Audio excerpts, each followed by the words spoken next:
জানি স্যার সে ক্ষমতা আপনাদের আছে, তবে আমরাও কিন্তু তৈরি আছি। একটা কথা মনে রাখবেন, যাদের হারানোর কিছু থাকে না তারা কিন্তু মরতেও কখনো ভয় পায় না। হরিদাস, চালিয়ে দেবেন ম্যানেজার বাবু।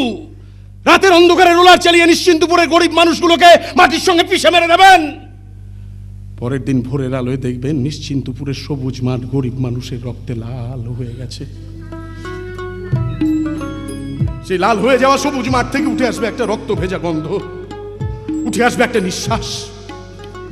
সে নিঃশ্বাস নিশ্চিন্তপুরের বাতাসে ছড়িয়ে পড়বে, ভারী হয়ে উঠবে আকাশ। তখন সেই আকাশের নিচে শুধু আপনারা একা বাস করবেন, একা বিজয় পতাকা উড়িয়ে দিয়ে উল্লাস করবেন।